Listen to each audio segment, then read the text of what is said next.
के समय अगर आप इस विधि को बेड पर लेटे या बैठकर अभ्यास करते हैं तो आपकी कोई भी मनोवांछित मनोकामना, इच्छा या प्रार्थना पूरी हो जाती है। मुहूर्त में ही करना है। इसलिए सबसे पहले हम ब्रह्म मुहूर्त के बारे में जानते हैं और फिर उसके विधि के बारे में जानेंगे। ब्रह्म मुहूर्त प्रातः काल उस विशेष 1 घंटा 36 मिनट को कहते हैं जो सुबह 4 बजे से लेकर 6 बजे तक रहता है। लेकिन इस विषय में कुछ और भी मान्यता प्राप्त है। अगर हम प्राचीन ग्रंथों को अध्ययन करते हैं तो उसके अनुसार रात्रि को 4 कालों में विभाजित किया गया है, जिसमें पहला काल है जो रुद्रकाल। रुद्रकाल शाम 6 बजे से लेकर रात्रि 9 बजे तक प्रभावी रहता है। उसके बाद दूसरा जो काल है राक्षस काल। राक्षस काल रात्रि 9 बजे से 12 बजे तक प्रभावी रहता है। फिर उसके बाद तीसरा जो काल आता है गंधर्व काल, 12 बजे से भोर 3 बजे तक प्रभावी रहता है। और फिर चौथा जो काल आता है यानी कि जिसे अंतिम प्रहर भी कहा जाता है, वह मनोहर काल भी कहते हैं। मनोहर काल भोर के 3 बजे से लेकर सुबह 6 बजे तक प्रभावी रहता है। ब्रह्म मुहूर्त के समय की जो मान्यताएं हैं वह मनोहर काल के अंतर्गत है, यानी 3 बजे से 6 बजे के बीच में पड़ता है। हालांकि और देशों में सूर्योदय के समय में मतभेद भी रहता है, अतः कोई एक निश्चित समय में ब्रह्म मुहूर्त का हर स्थान एक ही नहीं हो बताया जा सकता।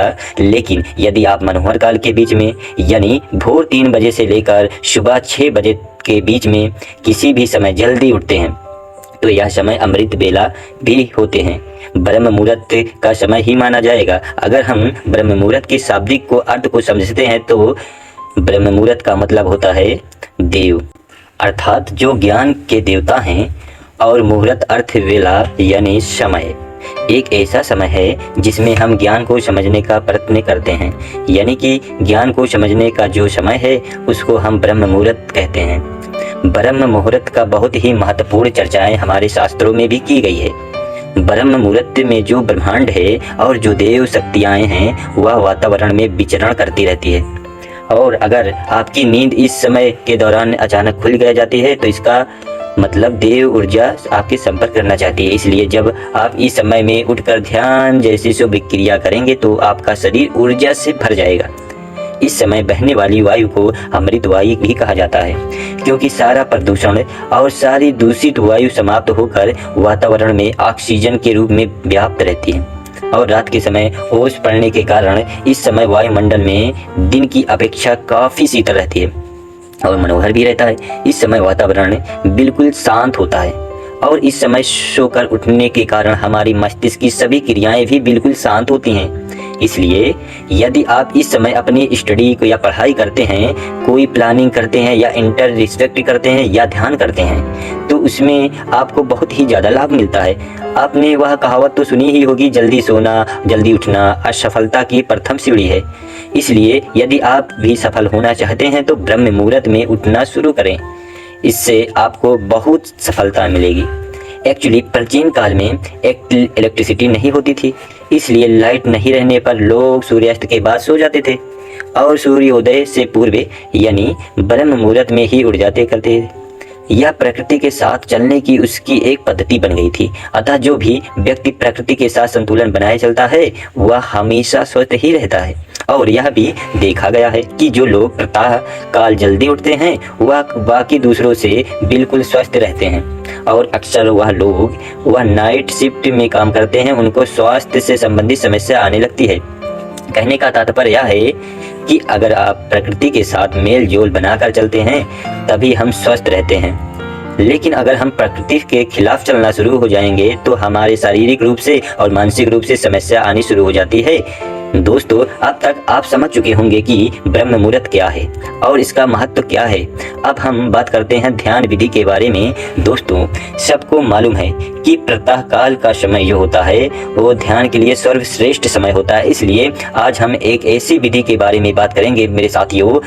ब्रह्म मुहूर्त में जो भी व्यक्ति ध्यान करता है वो निरंतर अगर 7 दिन तक करता है तो केवल 10 ही मिनट दिया जाए पर अभ्यास करता रहे ताकि उसका मस्तिष्क शांत रहे, आपको इस विधि का रिजल्ट मिलना शुरू हो जाएगा। विशेष रूप से आपकी कोई इच्छा, कोई मनोकामना अथवा आपकी कोई प्रार्थना जिसको आप पूरा करना चाहते हैं, उसके लिए इससे पहले कि हम इस विधि पर पूरी बात करें थोड़ी सावधानी रखनी जरूरी है।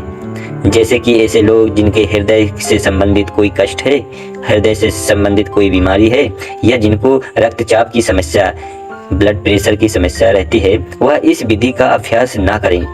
इसलिए क्योंकि इस विधि के अंदर हमें सांस को रोक कर रखना पड़ता है। अब कैसे इसको करना है, चलिए जानते हैं। यह एक बहुत ही चमत्कारिक विधि है और बहुत ही जल्दी अपना रिजल्ट देती है। इसका कारण विधि का अपने ध्यान अज्ञ चक्र की परिस्थिति रहते हैं। अपना अज्ञ चक्र हमारा एक ऐसा चक्र है जो हमारे संकल्प का स्थान है। अगर हम इस चक्र के केंद्रित होकर कोई प्रार्थना करते हैं, कोई संकल्प लेते हैं और उसको दोहराते हैं, तो वह संकल्प या प्रार्थना बहुत ही जल्द पूरी हो जाती है, क्योंकि इस चक्र का कार्य क्षेत्र यही है। इसे हम संकल्प चक्र भी बोलते हैं। वह इसीलिए क्योंकि इस चक्र पर ध्यान लगाने से हमारे संकल्प पूरे होते हैं। जैसे कि हम कोई आज्ञा करें, वह आज्ञा पूरी हो जाती है। वैसे ही सबसे पहले आप अपनी कोई एक मनोकामना लें। जैसे कोई भी ऐसी इच्छा हो जो आप पूरा करना चाहते हैं, उसको अच्छी तरह से डिसाइड कर लें कि मेरी यह इच्छा है, मेरी यह मनोकामना है, यह पूरी होनी चाहिए। क्योंकि आपको 7 दिनों तक केवल उसी इच्छा की पूर्ति के लिए इस ध्यान की विधि करना जरूरी है। इसलिए सबसे पहले आप अपनी एक इच्छा डिसाइड कर लें, अपना ध्यान शुरू कर दें। सबसे पहले अर्ली मॉर्निंग यानी किसी ब्रह्म मुहूर्त के समय आप उठेंगे और उठने के बाद फ्रेश होकर नहा धो लें तो अच्छी बात है। नहीं तो सिर्फ अगर मुंह हाथ भी धुल ले रहे हैं तो भी अच्छी बात है, वो भी चल जाएगा। फिर उसके बाद आप अपने घर के मंदिर के और पूजा स्थल में, अपने ध्यान कक्ष में ध्यान को केंद्रित करना प्रारंभ कर दें। वह जगह ऐसी हो जहां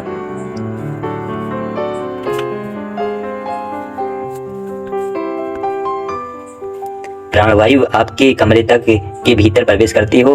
वह विधि हम प्रातःकाल के ब्रह्म मुहूर्त में ही करते हैं। आपको शुद्ध प्राणवायु की जरूरत है। ऐसे ही स्थल पर बैठना है जहां पर खुली हवा आपको अपने रूम में आती रहे। और जब आप